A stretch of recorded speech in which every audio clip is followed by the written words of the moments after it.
Hello, and welcome to Book and Lounge, the podcast that helps you discover amazing books for your next read. I'm your host, Jacqueline, and I'm excited to share this episode with you. But first, I need your help. If you enjoy our podcast, please follow or subscribe on Spotify and Apple Podcast and leave us a review. It really helps us grow and reach more book lovers like you. Now, let's dive into our discussion of The Fortune Men, an evocative retelling of the real-life story of a Somali man who was amongst the last to be hanged in Wales. Mahmood Mattan is a fixture in Cardiff's Tiger Bay 1952, which bustles with Somali and West Indian sailors, Maltese businessmen, and Jewish families. He is a father, chancer, sometime petty thief. He is a smooth talker with an eye for a good game. He is many things, in fact, but he is not a murderer. So when a shopkeeper is brutally killed and all eyes turn on Mahmood, he isn't too worried. It is true that he has been getting into trouble more and more since his Welsh wife Laura left him. But Mahmood is secure in his innocence in a country where he thinks justice is served. And at home, his three little boys are waiting for him, as is Laura, fierce and full of love, ready to forgive his misbehaviour in a heartbeat if he can just straighten up his act. It is only in the run-up to the trial, as the prospect of freedom dwindles, that it dawns on Mahmood that he is in a terrifying fight for his life against conspiracy, prejudice, and the inhumanity of the state. And under the shadow of the hangman's noose, he begins to realize that the truth may not be enough to save him. I'd like to start off by discussing what we thought about the book. And so who wants to... Actually, before we even get to that, today I am joined by Katrina, Annette, and Taiwo, and we are discussing The Fortune Men. Sorry, guys, I forgot to introduce you. That's okay. No worries. Yeah. So yes, as I said, we're talking about The Fortune Men, which is set in Wales, 1950s, and based on a true story. So first of all, what did you like about the book? I like that it was very descriptive. Mm-hmm. And I guess she had to do I'm assuming she might have to do a little bit of extra research to build up a bit of a backstory. And I don't know whether his backstory was completely accurate or not, but I quite liked the story she created around his background and his early life. So yeah, that's what I liked about it. Very descriptive. I can imagine everything that was going on. Mm-hmm. Yeah.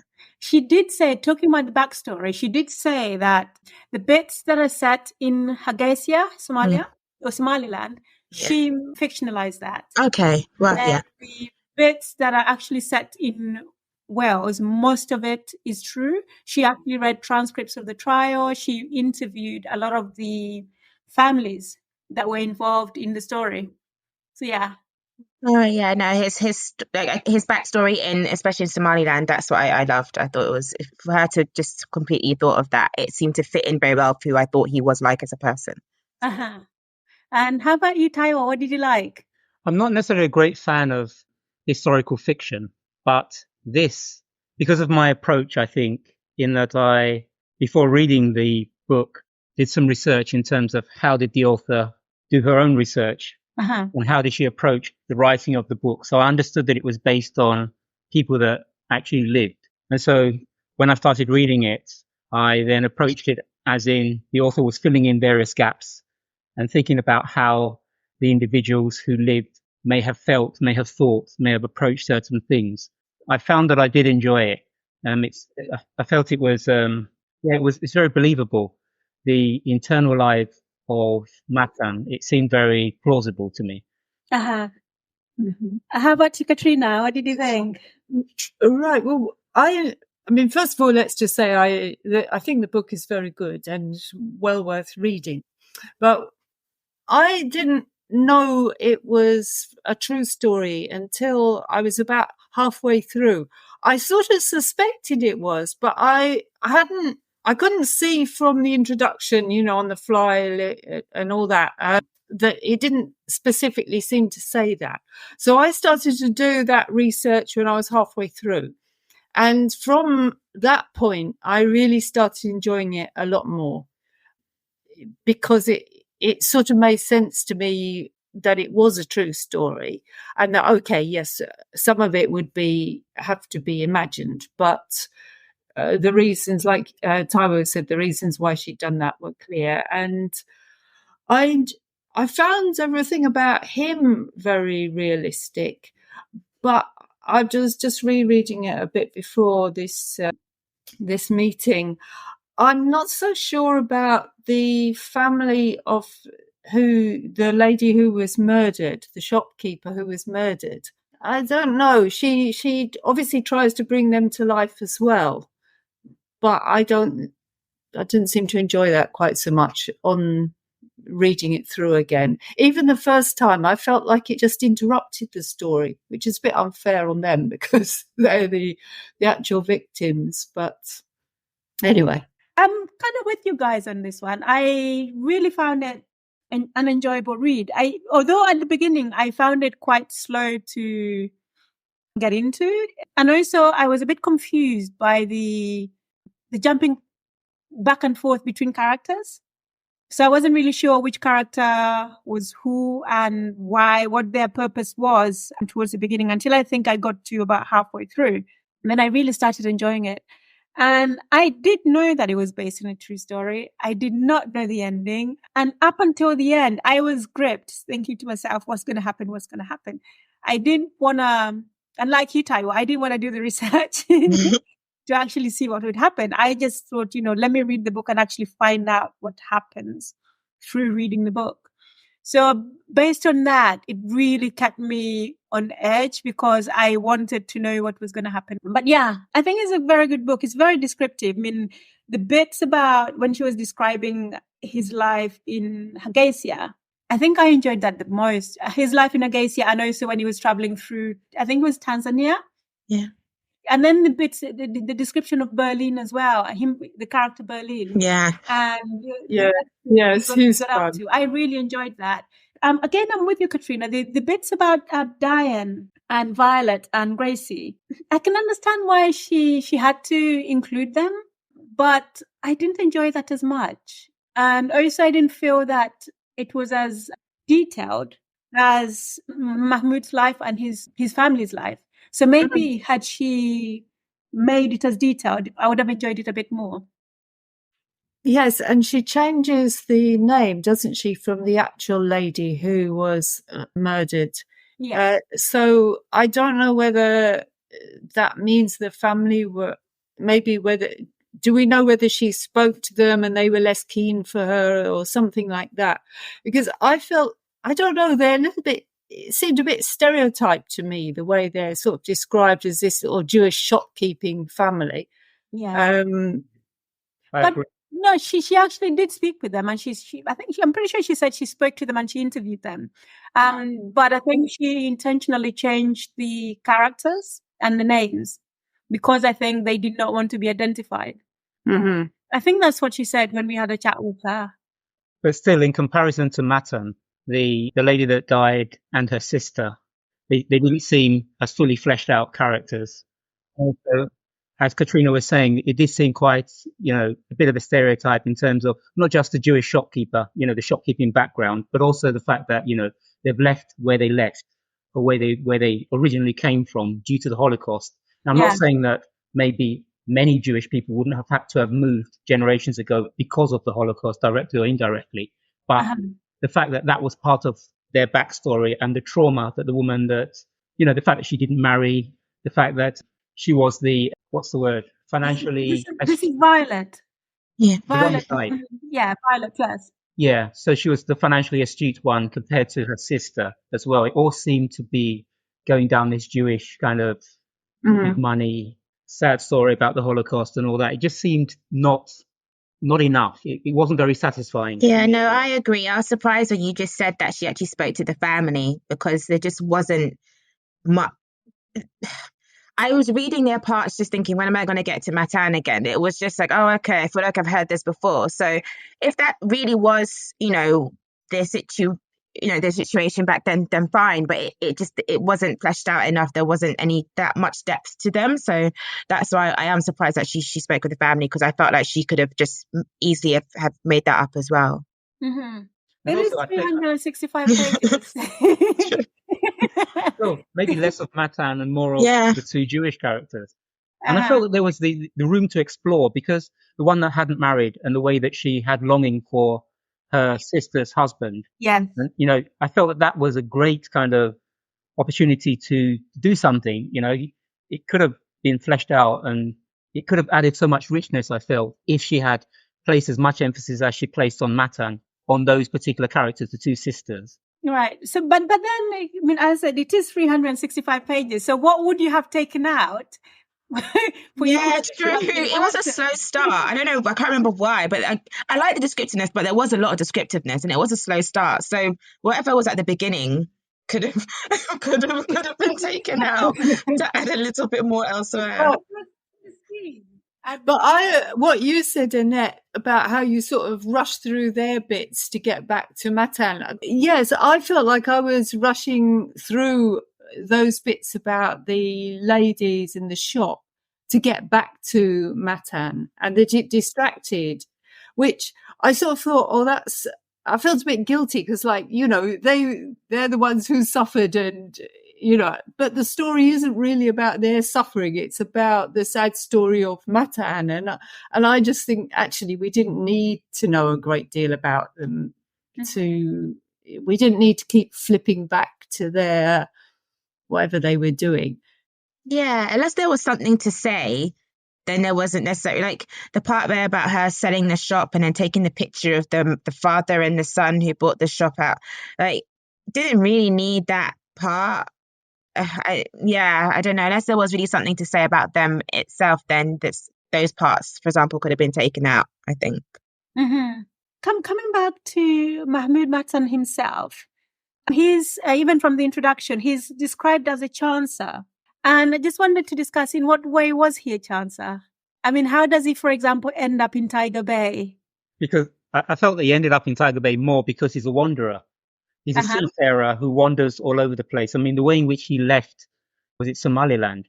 Yeah. He just jumped on a train. He didn't know where the train was going to, but it's kind of like, wherever the wind blows me, I'm ready to go there because I'm looking for adventure, which is something that many a man could do. Much less so maybe for a woman. And it seemed quite strange as well, the fact, well, not necessarily strange, but interesting, the fact that he would have had quite a comfortable life materially had he stayed under his mother's roof. He was sent to go and set up a business there. And then he just kind of absconded. Rather than setting up the business, he just decided that actually he was going to do his own thing. And then went and started working for that family where he was a driver. I think he became a chancer, if you like, when he was in Cardiff because of force of circumstances. He didn't have the opportunity to get an easy job. Mm-hmm. It was hard for him to get a job because, while he was working as a seaman, he could get work and that's fine. And I think he was a bit like where the wind blows me and also money, probably a bit easy come, easy go. Yeah. But then when he didn't have access to regular work, that's when it all got difficult for him because he was just like, I don't know, following how how life just took him. And then he's got to somehow manage in a situation where he doesn't have many opportunities. Because I think it was more than just the fact that he was footloose and fancy free. I think it was more than just his character or his personality. As Katrina said, I think structurally there were things that were against him because of the color of his skin, because of his, where he's coming from. Mm-hmm. Because even when they were talking about the fact that he spoke not necessarily fluently, but he was conversant in a number of different languages. He was, yeah. He's not an unintelligent man by anyone's standards, but doors were not opened to allow him to progress in life in various ways because of structural inequalities, structural racism, or whatever. I mean, even the type of work he was doing as a seaman, it wasn't of a particularly high status. It was more labouring, wasn't it? I think it was a stoker or something like that. So kind of boxed in. And then when someone would therefore say, oh, he's a chancer, as in he makes use of opportunities as they present to him, maybe sometimes sailing close to the wind, it's kind of almost hypocritical. With the shoplifting and the betting and... Well, the shoplifting, yeah, because I mean, okay, fine, you can say he's crossed the line, but the betting, I mean, a lot of guys... Yeah, people bet. People bet, yeah. Not a great deal or sin, is it? So we don't believe that he was a chancer? I'm not saying he wasn't a chancer. For me, my view is that he was a chancer, but I'm saying let's try and look at it in the round. Let's understand why, to an extent, he was a chancer. Sometimes he was forced into taking particular actions that maybe if he had more opportunity, he wouldn't necessarily have taken. Yeah, and the way he's portrayed in the Fortune Men, I mean, he's trying to be a good husband and a good father. It's circumstances that are pushing him away from this, it would appear. And the betting, I mean, like Taiwo says, people bet. He wasn't putting huge amounts on, as far as we could tell, because in court, I just reread that bit. They said, "Oh, you bet on every race," and he said, "Yes, but only 2 bob." It's sort of like small. Yeah, you know how people just put a little bit, just for fun. The buzz, isn't it? Yeah, it's just the fun. I don't know. Sometimes I did feel like if it really was just in his nature, I'm trying to imagine. I feel like if someone handed him a full-time job as, I don't know, an interpreter, for example, very good job in an office or something as an interpreter, I don't know if he would stick at it. I just don't know, even if someone gave him something on a plate, whether he would still, he's trying, but I just don't know if it's in his nature to just stick at things. I feel like somehow he'll start going in late or he's still getting trouble. Like, he'll get himself into a situation in which he'll be let go. I don't know. I feel terrible, but he'll be let go or something like that. And then he'll just have to find something else because he likes adventure. I think he gets bored easily. There's nothing necessarily wrong with that. But the circumstances around him with his skin color, everything like that, I get that. But I still don't know if say it was like a utopian world and everything was fine, whether he would still stick at his job or whatever it may be. But he does love his boys. I'm wondering whether or not that would have made him stay, because he seems to have stayed and not gone back to sea. Because he's a bit selfish, though. He's a little bit selfish. I know that he loves his boys, but I still think sometimes he just puts himself first a lot, because otherwise he would have stuck at some of the jobs that he had, because he has his boys. He's just being a man. So, yeah, I'm sure he loves them, but he put himself first a lot more than them sometimes. I agree with what Annette is saying. I mean, I don't really want to have my cake and eat it, although I can have my cake and eat it. But still, I agree that if he had been given a job, as Annette said, for example, as an interpreter, he would have lasted for a while. My assumption is he would have lasted for a while, and then something would have happened such that he would have had to have been let go because of his personality, because of his character. Because in the first instance, if he wasn't so footloose and fancy free, he would never have ended up in Tiger Bay in the first place. Yeah. He would have stayed in the lane that had been set for him by his mother and his brother and all the rest of it. He wouldn't have traveled all over the world. He wouldn't have been the Mattan that we all came to like and love, because he is a bit of a, wide boy and a bit of a chancer. He's that cheeky chappy little rogue, everybody loves him because of it. But at the same time, he's not a murderer. So there are lines that he wouldn't cross. So the British justice system is described as it being known for its fairness. I wonder what you all think about that statement, because I would say that the British justice seems to be fair unless it's dealing with a black man. Well, it is known for its fairness, but the question is it accurate to know it for its fairness? And I think it believes itself to be fair. And therefore it portrays this. And maybe in comparison with other possible, places, it is more fair. But it clearly, up till this very day, has great areas where it goes completely wrong. And the justice system, you first of all got the police before, you get to the court.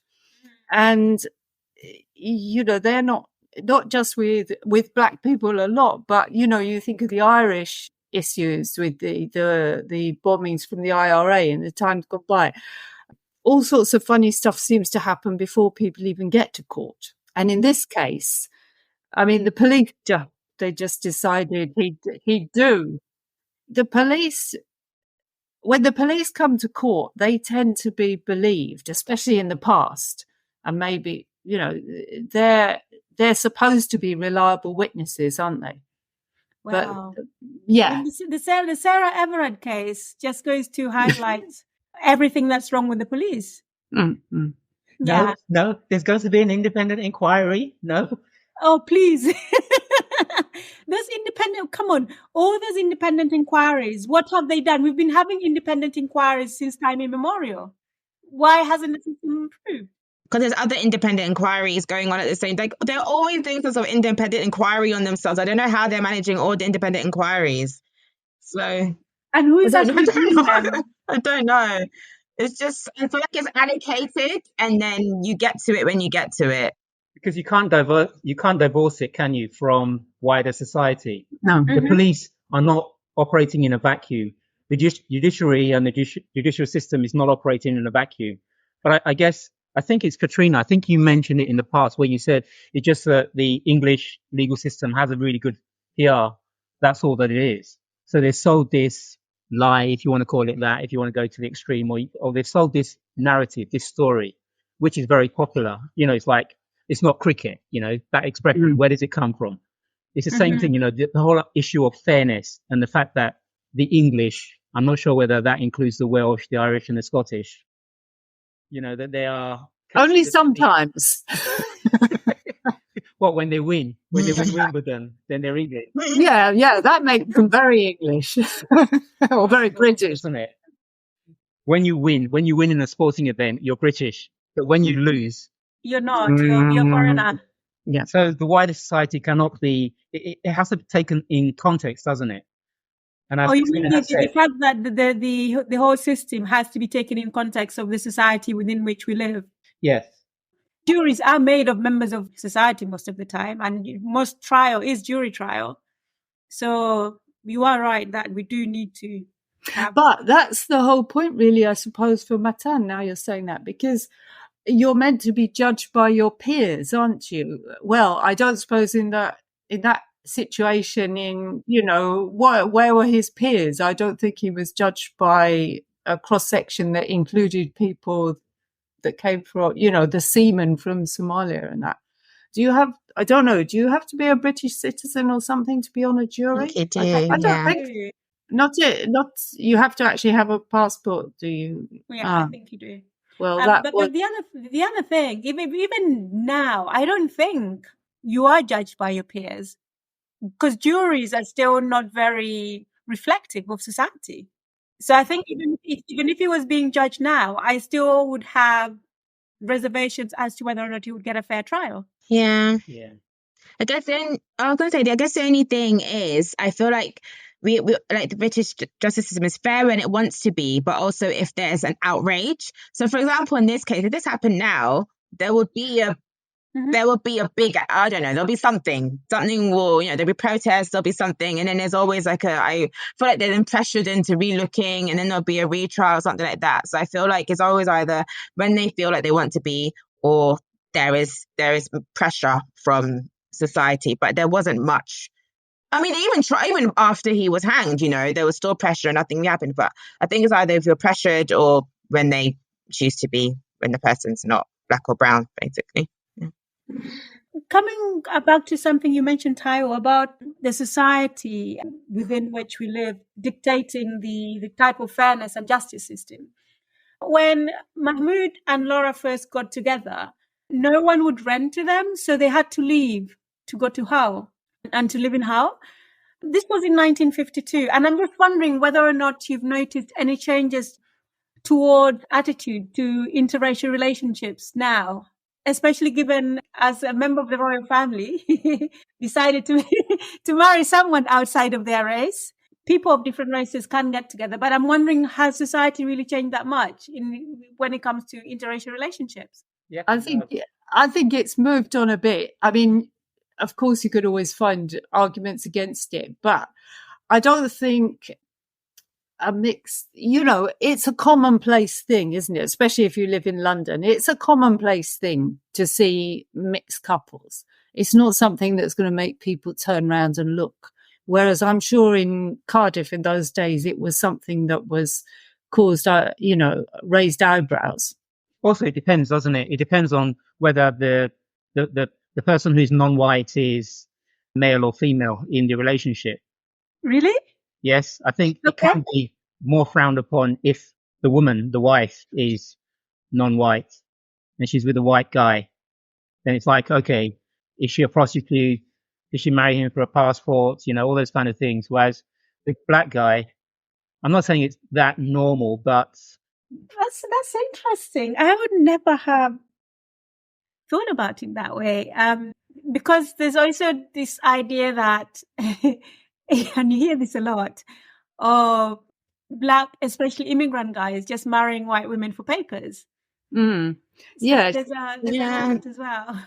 The ones where, the woman is literally looking about 80 and the guy's 25.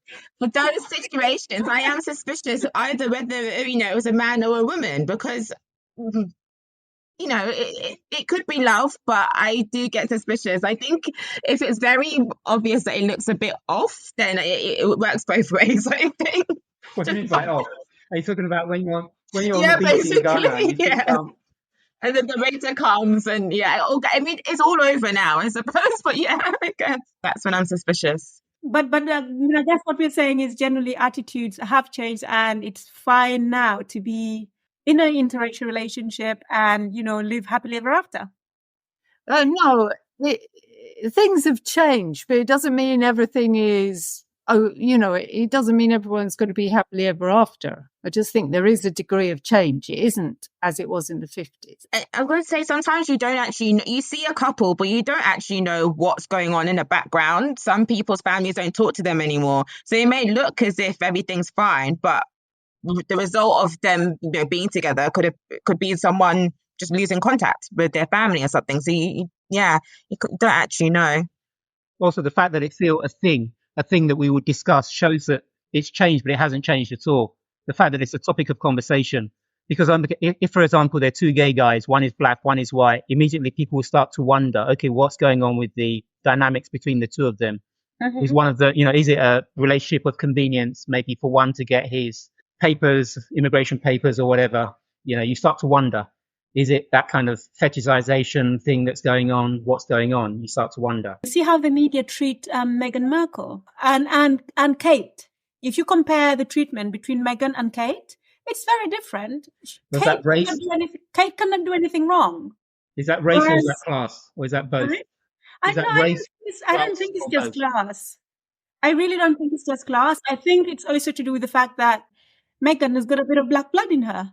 I think that, yes, things have moved a little bit, but I think also maybe feelings are repressed. People, because of being politically correct, people do not say how they feel anymore, unless they're on Twitter behind a screen. But people now do not say how they feel freely.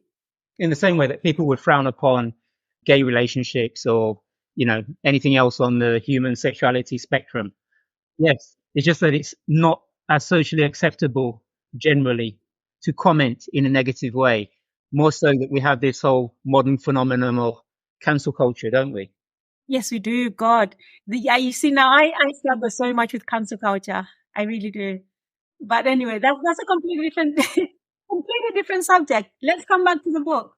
Whilst in prison, I think Mahmood is playing a game with one of the prison guards, because he's got these two guards looking after him all the time, and they're playing a game.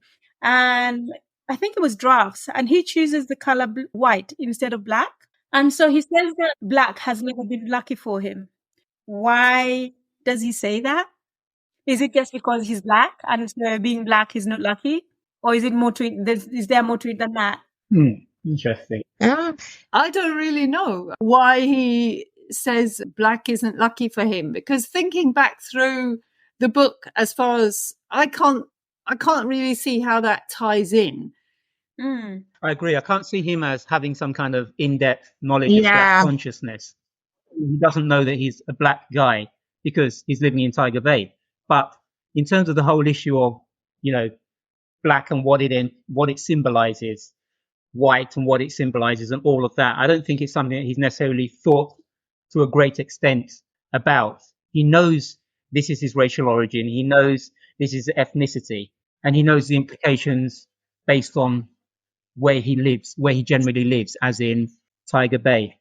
and how it affects his housing, how it affects his work opportunities, how it affects so many other things in terms of how people relate to him. But the whole kind of idea of him going into some kind of really deep analysis of, black symbolizes black in capital letters. No, I didn't see it that way. Mm-hmm. I saw it more maybe, if I wanted to at all, in terms of maybe a cultural thing. I mean, in Nigeria, for example, some people don't like to wear black unless they're going to a funeral. They never wear black. The only time you ever see them in black, ever see them in black is they're going to a funeral, they're coming for a funeral. Wow.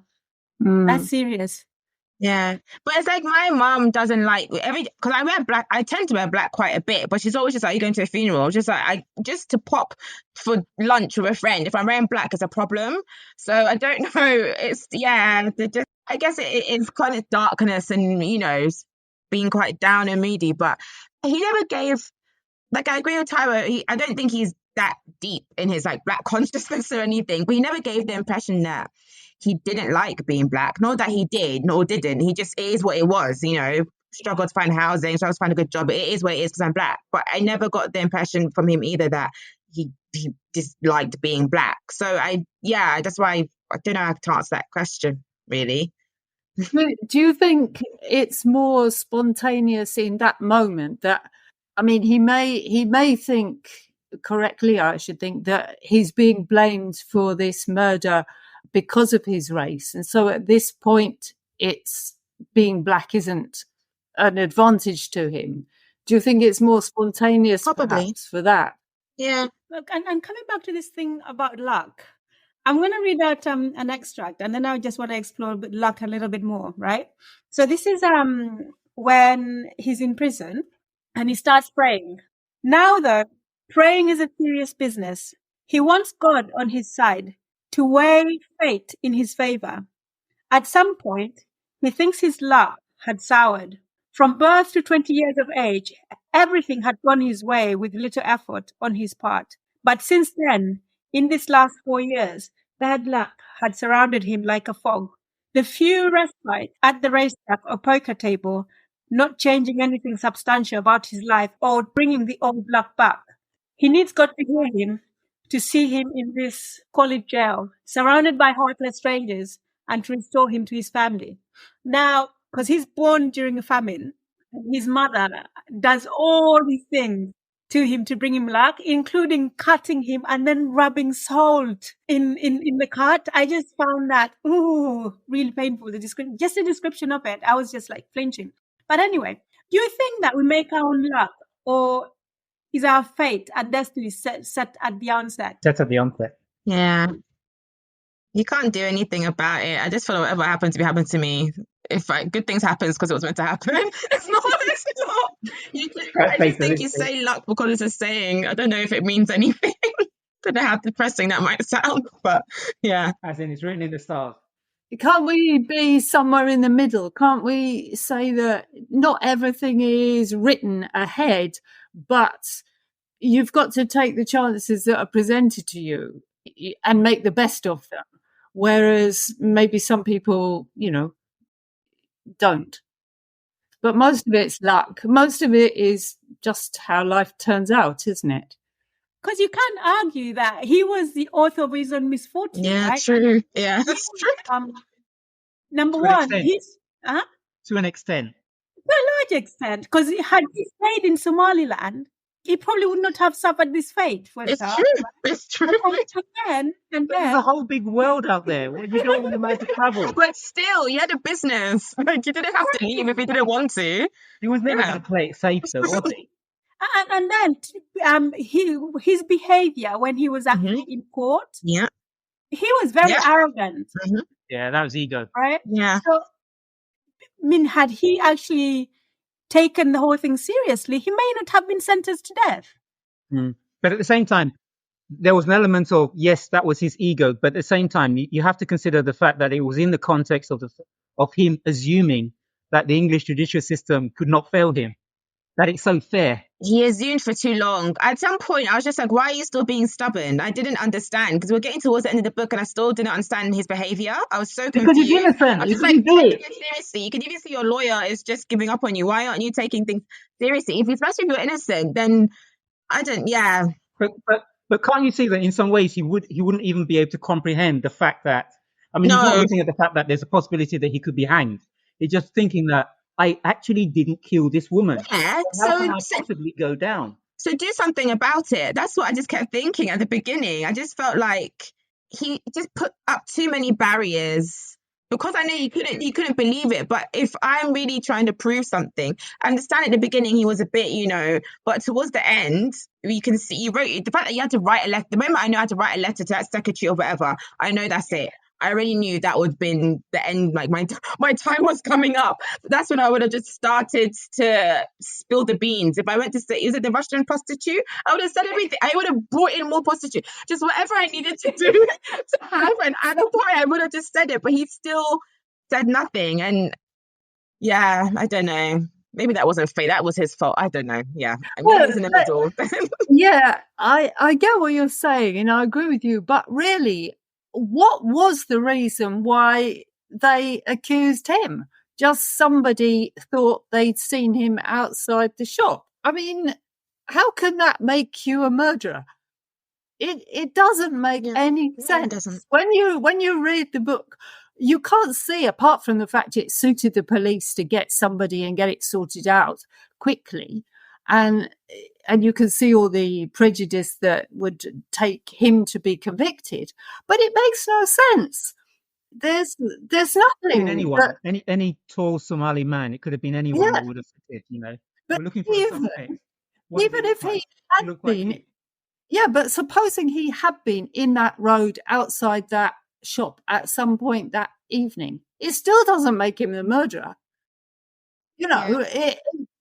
Even if it was him that was seen there, it doesn't. To me, none of it ties up at all. So both Diane and Gracie, at trial, actually say that he wasn't. He wasn't. Yeah, that should have been enough. I don't understand how still the actual witnesses said no, but you still get. I don't understand. Why was sufficient weight wasn't given to the fact that they who saw the murderer or the potential murderer said that it wasn't this person? Why was no weight given to what they said? Yeah. And I really like the fact that they had such integrity that they didn't change their story. Even the kid, the child or the young girl didn't change their story.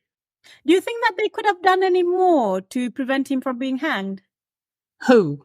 Gracie and Diane, I guess. The sister and, Possibly. I feel like if they really went and spoke to that detective and said, no, I've said no in court, he really is not the man, I think that could have done it, possibly.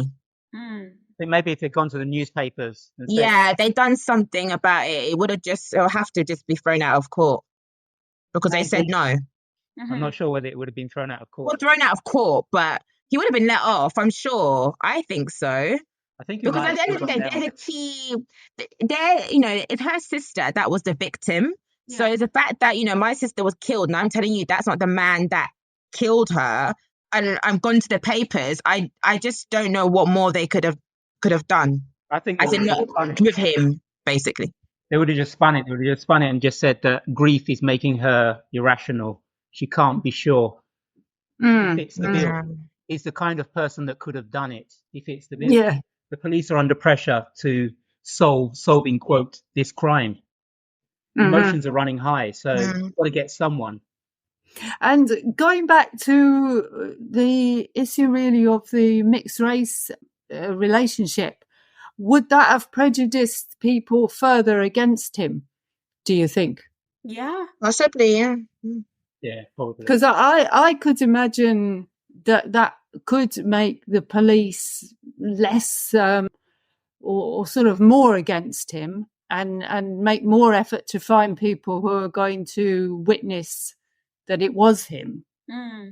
I think it was mentioned. I feel like it was mentioned in there. One of the policemen, the main detective, didn't like it. I feel like there was a sentence or something in there about him being with Laura or something like that. I don't know, but I got the idea that he didn't like them being, in a mixed relationship. But anyway, so Well, most people didn't. didn't, yeah.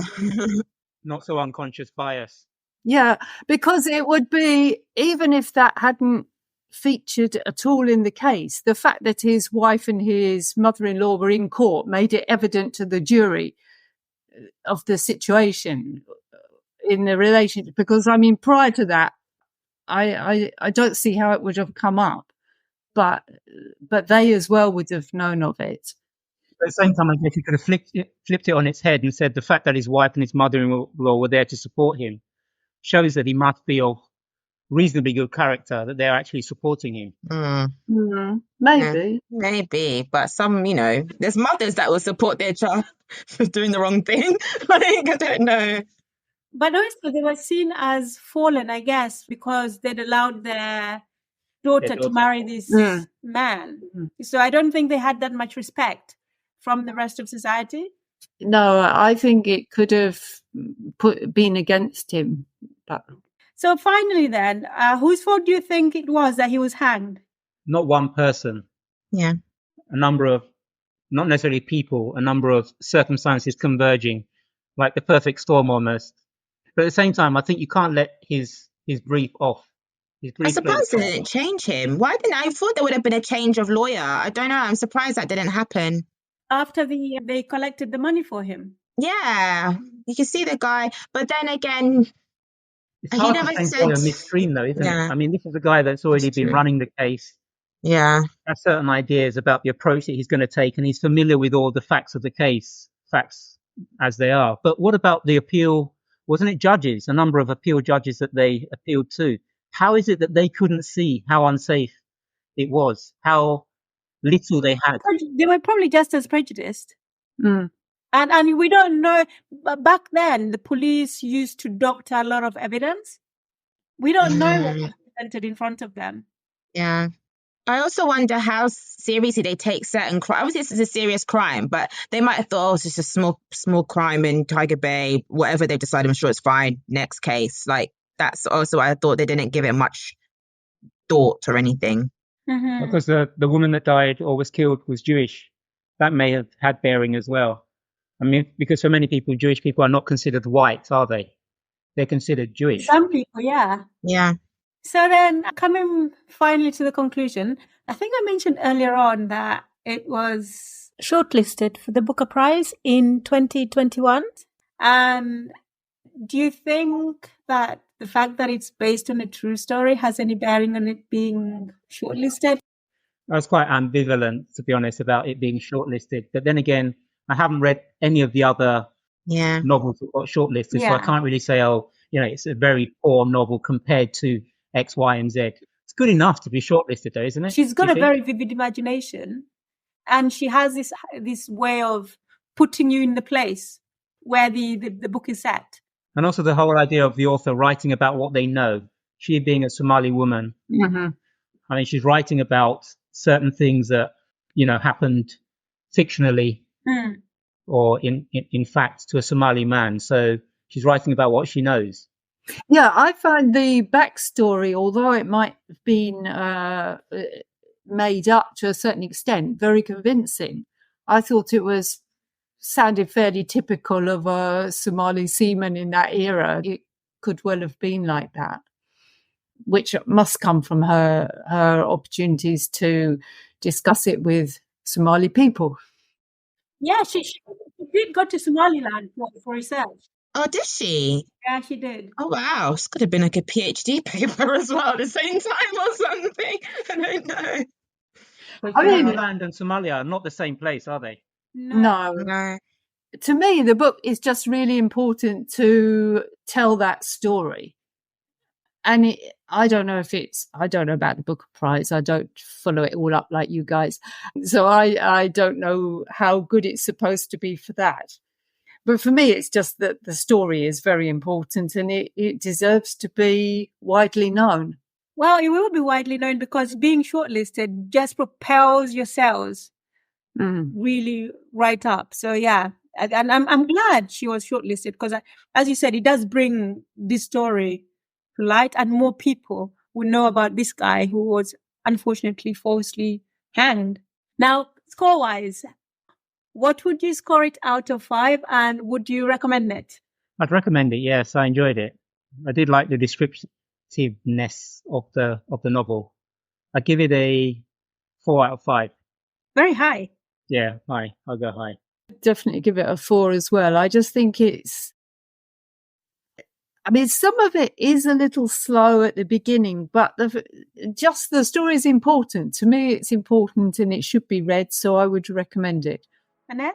Yeah, I give it a 4 as well. I've already been recommending it and talking about it to people already. So yeah, it is a bit slow at the beginning, but it makes up for it towards the end. So yeah, 4. So I'm going to let the side down. You're lower, aren't you? I'm going to give it a 3.5. Okay. Only because I just found the beginning really slow, and I really struggled to get into it. But I do take the point that it's a very important story and it's well written.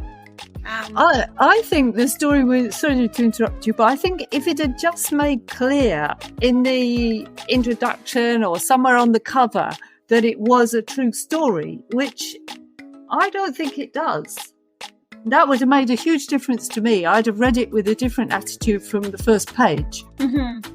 But even though I knew it was a true story, and I knew that it didn't end well for him. Yeah. Towards the end, I was actually hoping that he would get off. Even though I knew he didn't. I was in it. I was really in it. I was hoping he would get off. I thought there might be this a reprieve right at the end. Escape. I liked the way in which he was very flawed, wasn't he? There were very positive things about him, but at the same time, there were very negative things about him, which made him a complete human being, neither all bad nor all good. Mm-hmm. Complex. I like that about him. Yeah, he's a proper human being, because we all have those flaws within us. So yeah, and she brought him to life really well. Yes. Yeah. Yeah. And the Imam. Sorry?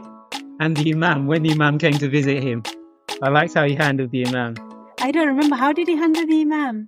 It's like, I think the Imam had the idea that he was going to kind of fall at his feet and say, he's now found God because he's about to die. But he didn't. It's like, I am who I am.